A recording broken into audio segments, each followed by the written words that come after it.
As we said the other day, it's been stated over the years, we have to know who we are and we have to know what we do. Over these many years, there's been numerous of those who have come to visit, who have said, I know I have to learn to love myself.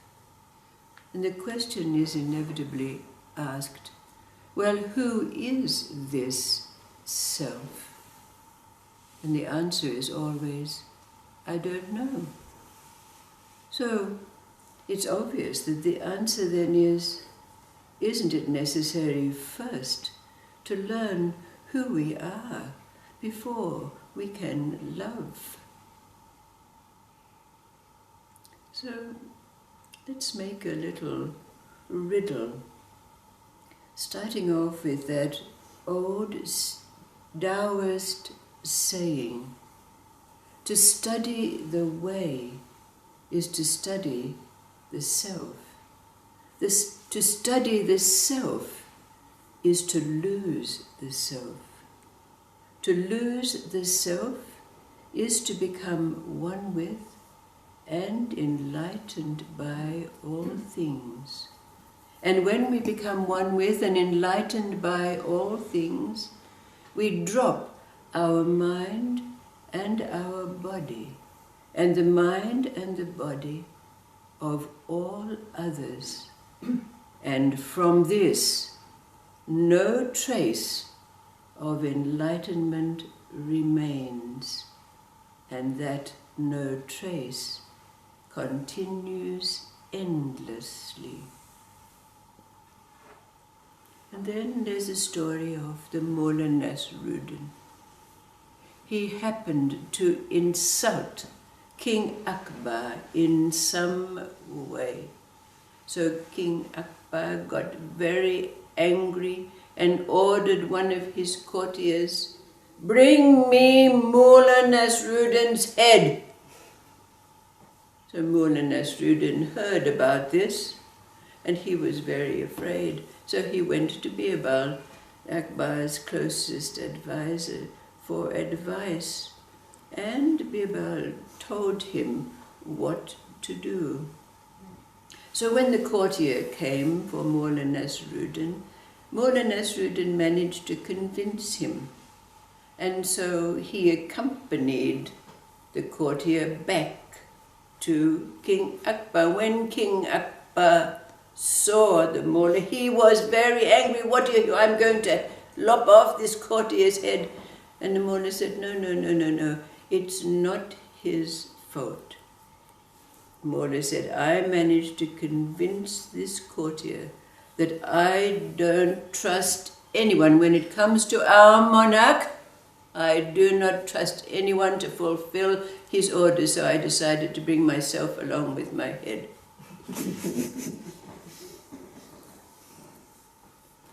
And then there's a little story of the Buddha. And he was walking in a garden with the great king. And as they're walking, coming the other way was a group of monks. But they were of a particularly ascetic order. They didn't wear any clothes. They shaved their heads and let their beards grow and their nails grow. But when the king saw this group, he excused himself from the Buddha and went over to the group and bowed to them low in obeisance and said, I am the king and I honor you. And then he bowed 2 more times. And then he went back to the Buddha.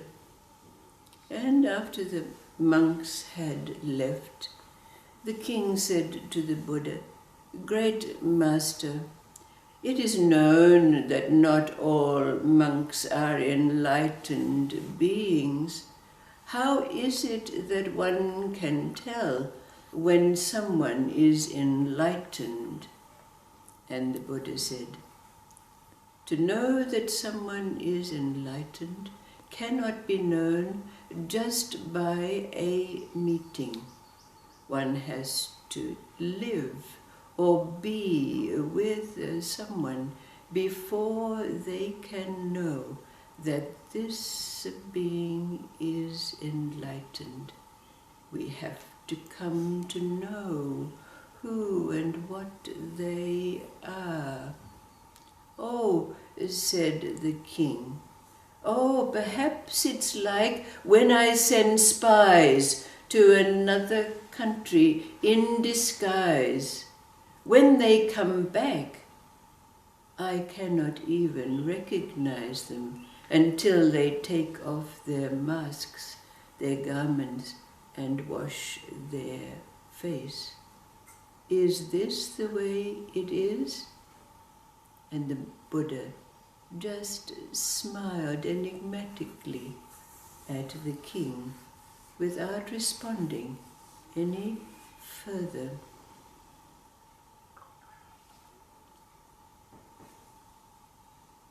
Is this a riddle or a conundrum for us?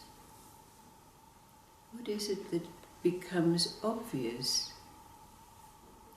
Because in this place of knowing who we are and what we do, there are no more riddles or conundrums. No need for reconciliation of this and that.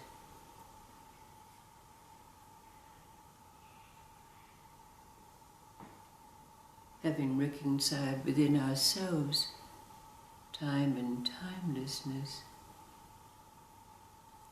emptiness and fullness, surely we can claim this place where we can state unequivocally that we know who we are and we know what we do. No more dialogue.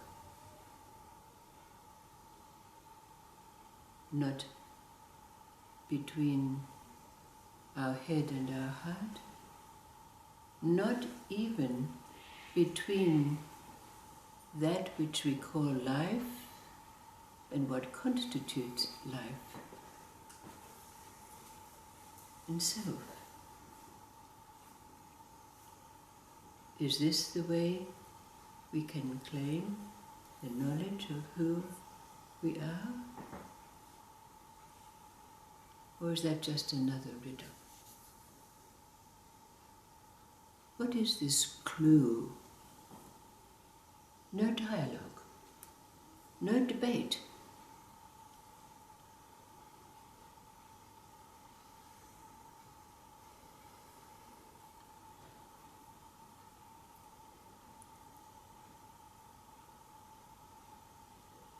Study self is to lose the self.